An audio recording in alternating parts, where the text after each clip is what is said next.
In part 4 of our single back spread scheme, we're going to take a look at the play flank or dig, which is the whole reason why I love to have tall receivers in the slots because of this high point pass. If you're playing regs, to me, Gronkowski is by far the best regular team player in the game. Nobody ever uses the Patriots though, but if you're looking at a high point pass, he is absolutely the best. So love to put him in the slot. Same with if we're using the Seahawks, put Jimmy Graham in the slot, and we can take advantage of this high point pass all day long. Now, we always want to be running it to the short side of the field, just like in all of the other tip videos I've shown this year for high point passing. We want to do that. Now, all the other high point passes, for the most part, I show down in the red zone near the end zone right here because we can get the best animations.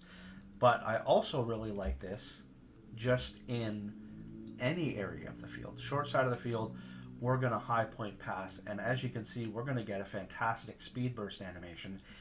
It's all about the timing though. You're not always going to be perfect, trust me.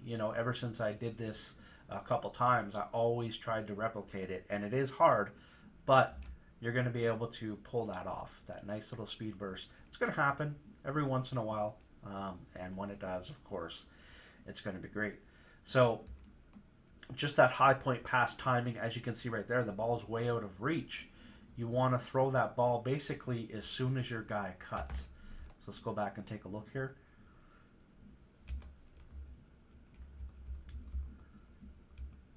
As soon as he makes that cut, we want to release the ball. And that's going to create an overthrow, and it's going to create our receiver to get either a speed burst or a jump animation. And as you can see right there, even Antonio Brown, he's got to reach out for it, so he gets that animation. Now, short side of the field, we know where we're going. We know we're going to the slot, but just to distract, we can do things like it's 3rd and goal. They know we're not going to run. So we're going to motion the guy out just to create a little bit of extra distraction, and hopefully he goes over there and uses it. He's a D-line user, dropping back, but we throw that nice low pass that I talked about all year long on this channel. As you can see, we've got the high point pass to X on the one side, but if it's not there, we love the in route with the low pass. So let's take a look at it again.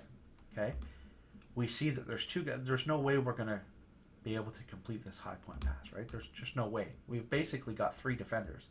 So we have the in route so that we can low point pass that, even if the defenders stick with them, right? There's no way to tell that the 2 defenders were going to run with circle when I ran this play. All I know is it looked like X was going to be covered, so I made the smart choice and went to the in on the low pass. And even though they do cover him, as you can see, the ball gets thrown way out of reach, so that forces him to go down, grab it, 4 guys around him. It doesn't matter. I'm a little sick, so here, I apologize. And again, low pass, in routes.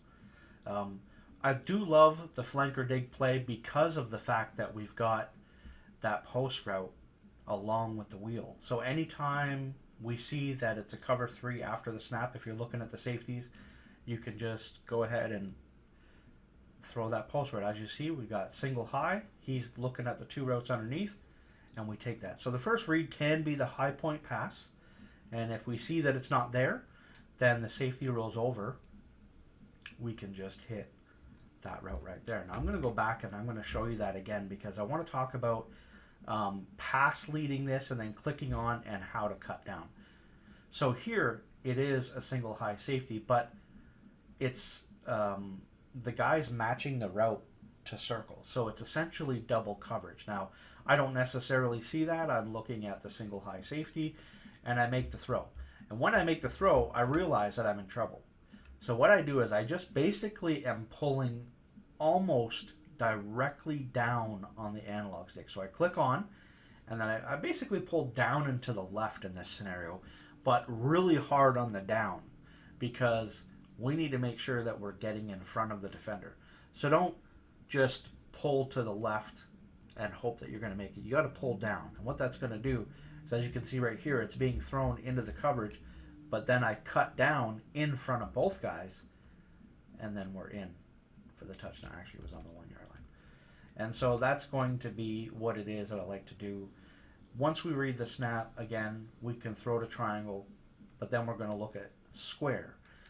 Our second job after we do that is we want to figure out where the user is, because I love the flanker dig play because of the fact that we've got X and circle, 2 in routes. Talked about in routes all year long. They're absolutely amazing, not just for low passing, but a lot of people are playing those cloud flats on the outside, and anytime they do that, routes that are going to come back towards the middle are going to roast that.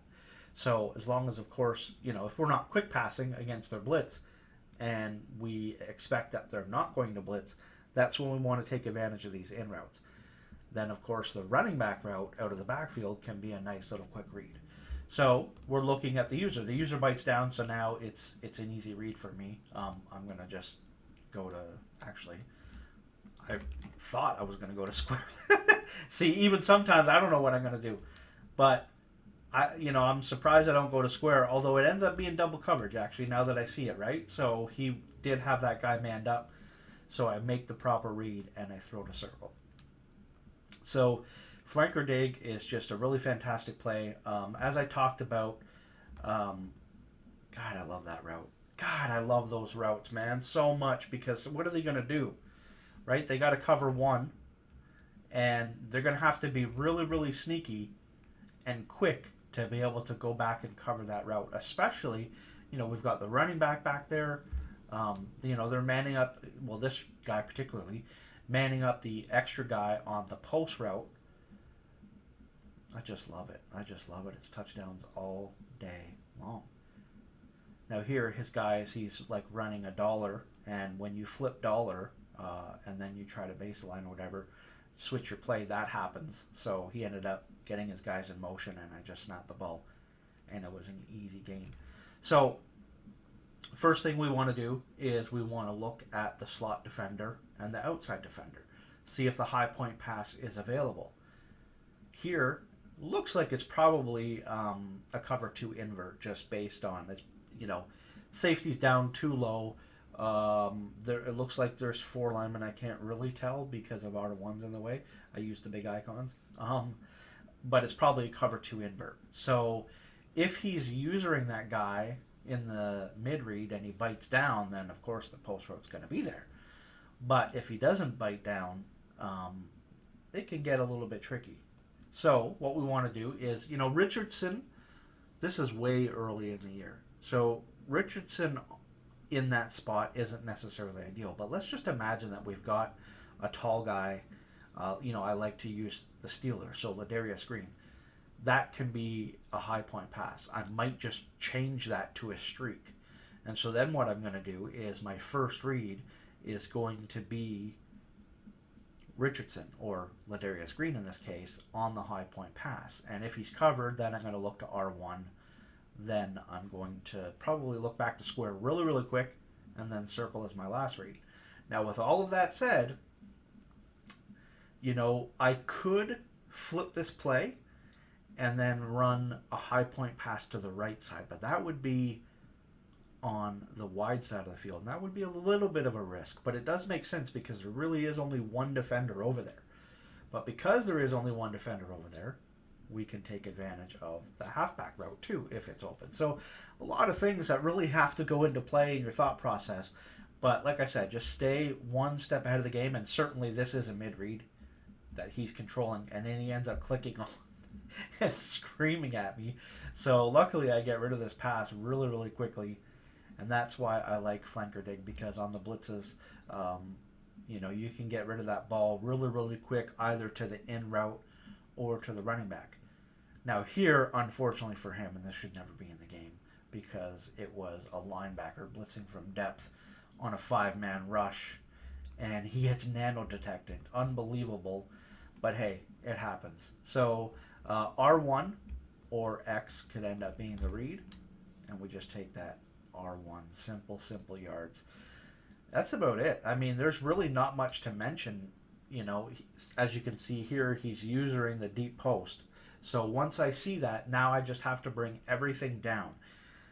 With this play, it's really all about the user. Just check the user, check the shell. if you're planning on running this play and you assume that it's cover three, you just really have to look at that user. And we see that he's all over square. So now for us, it's, he's, what's he rushing? Two guys? So block sheds are pretty crazy. But, I could have taken circle. I missed the read, unfortunately. And then I just throw to the running back for kind of a silly little gain. But hey, it's there. We'll take it. Another D-line user, it happens. But as you can see, these guys, they just wreak havoc sometimes. The user bonus that they get on the defensive line is... I can't wait till next year when that is gone. No offense if you're a D-line user, but that's just absolute nonsense. So, sometimes you're going to have to make a quick read. This is a very, very good defense against what it is that I'm trying to do, especially when he gets that block shed like that. So we just dump it off to X. Now, you can choose to low point past that or just hope that he gets, a little bit of a speed burst. And we're good to go. So there you go, guys. Flanker dig. It's a really great play. Just remember, high points in the slots and then to the outside. That's really going to, mess with what it is that he wants to do. Because, blitzing from the slot on the high point pass on the wheel is going to be tough. We got the in route that we can always put in there for a low point pass. We got the switch smack. There's just so much that you can do out of the single back spread, even against the blitz, especially against the blitz, against nickel two blitz, against any type of thing. As long as you're thinking properly and you're ahead of your opponent, you can have great success with this offense. I'll see you guys next time.